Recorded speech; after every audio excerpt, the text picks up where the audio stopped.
Hi Leo! Welcome po sa ating channel at ito ang inyong daily Kabaytari reading for April 9, 2025.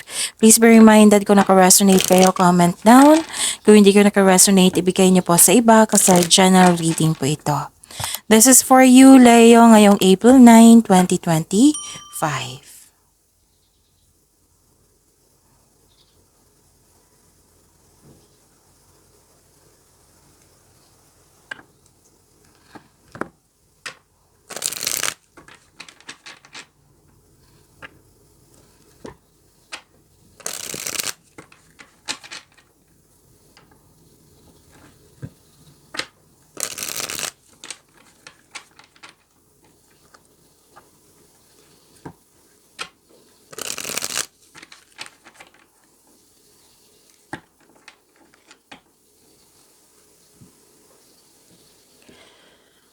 Para po ito sa inyo Leo ngayong April 9, 2025.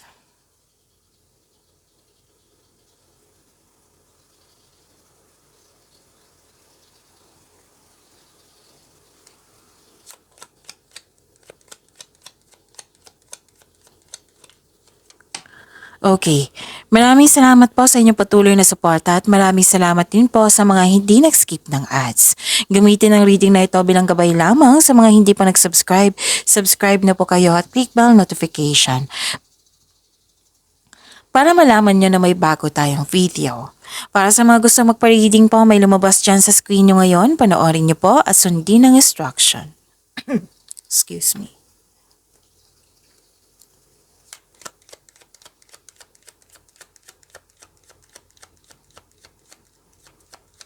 Spirits Guide, mga ganap po para kay Leo ngayong April 9, 2025. I need 3 cards po.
Message po para kay Leo ngayong April 9, 2025. I need 2 cards po.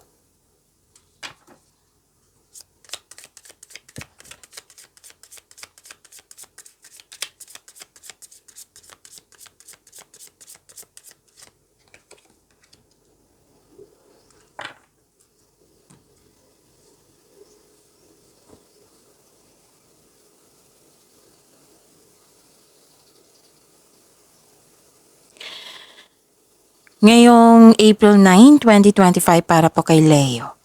May malaking influence ng isang lalaki sa araw na ito. Makaka-receive din kayo ng good news. May pagbabago po. Oo, huwag kayong mag-alala sa pagbabago kasi this is change for the better. Pwedeng may paglilipat sa malayong lugar or bibigyan mo na ng aksyon yung matagal mo ng plano. At may na makaka-receive din kayo na maaring maka-receive din kayo ng isang balita na may nanganak, may nabuntis, may kasal, ikakasal. At pwedeng nahihirapan kayo sa paggawa ng desisyon dito, Leo. Pwedeng may guilt, may sacrifice, nahihirapan na bibigatan, pwede din na nahihirapan sa paggawa ng desisyon.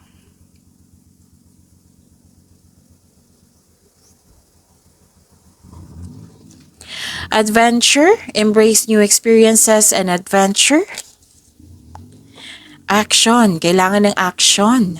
Take steps that leads you closer to your dreams.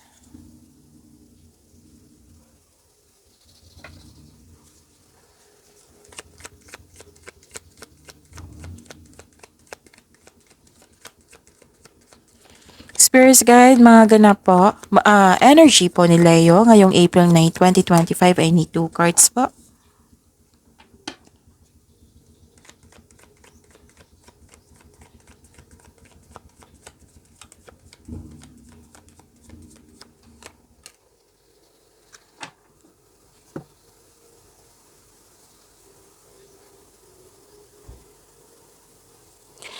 Kung may narinig kayong repeating message, like for example, nanood kayo ng April 8 and April 9 ngayon na video nyo po, Leo, at may napansin kayo na ulit na mensahe, yan po yung pinupush ng cards nyo po na kailangan yung bigyan ng atensyon, solusyon at aksyon kung maaari po.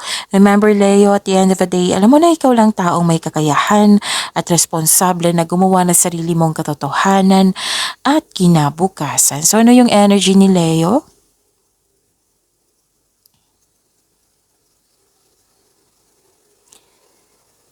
Kung dati, the other day, last week, last month, may grief and sadness, now, nagpasya kayong tulungan yung sarili mo, na may silver linings na dito at nag-move forward kayo.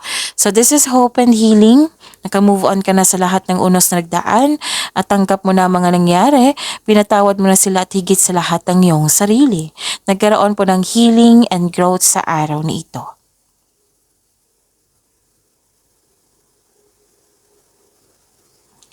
At may nakita kong emotional stability dito. Yes, may nahon ka, mapagmalasakit at maaari din emotional, nagsasat ka ng boundaries or guarded ka while being mindful of those around you. Oo. So, stability sa inyong, pwede sa relasyon, stability din sa inyong career and money, nakikita ko dito.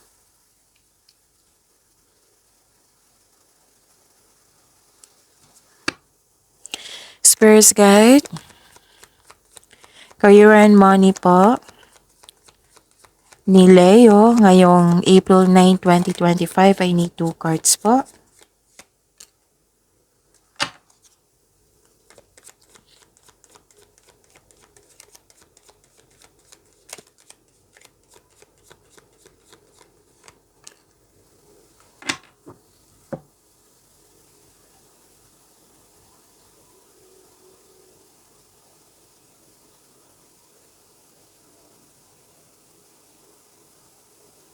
So, career and money nyo po, sobra sa trabaho.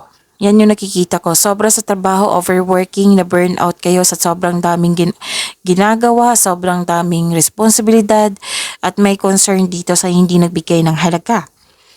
Gusto mo na mag-resign or iwan na ito, feeling uneasy sa career path mo, so it's never too late to begin again.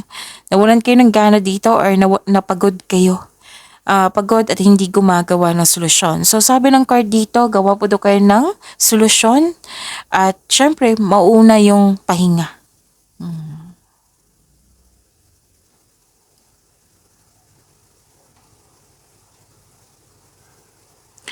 At may nakita ko dito ang success and new doors opening and collaboration, expansion din po. May parating na opportunity. May ilan sa inyo natatakot mag-apply ng trabaho dito. Oh. So this card tells you na step forward, ipakita mo sa kanila na available ka at interested ka sa offered position. Kahit ano to, na regarding sa inyong career and money, may hesitation ako nakikita dito. So try to think of it, balansehin. Sayang naman kung mawala itong opportunity na ito. Okay, so may offer na new business din. So this is a sign na mag-start ka ng to own a business.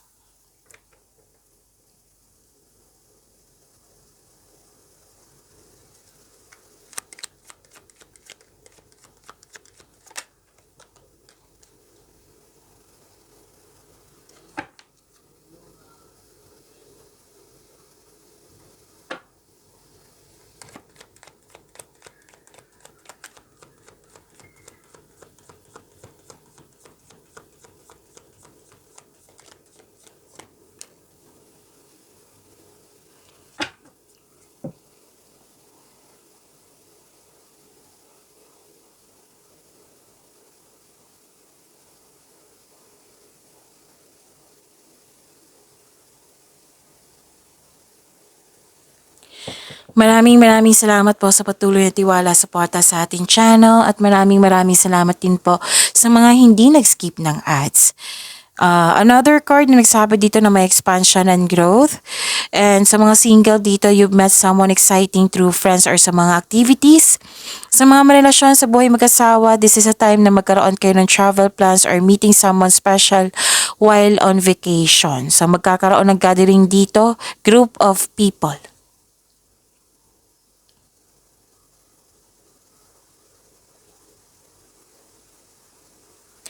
Nakita ko rin dito na nagkaroon po ng concern sa perfectionist or na-disappoint ka kasi may high hopes at may high hopes at expectation kasi isang tao pwede nag-promise ito sa iyo na hindi niya nabigay. Pwede din yung tao na mabait noon, ngayon hindi na mabait, hindi mo nagustuhan yung pagbabago niya. Excuse me? So may tao rin dito na hiningan mo ng tulong pero tinanggihan ka kaagad, hindi siya handang magbigay ng tulong. Pagyamanin niyo po yung blessings sa binigay sa inyo, Leo. See you tomorrow. Please like, subscribe, and click the button for notification para updated po kayo sa daily tarot reading natin. Maraming salamat po.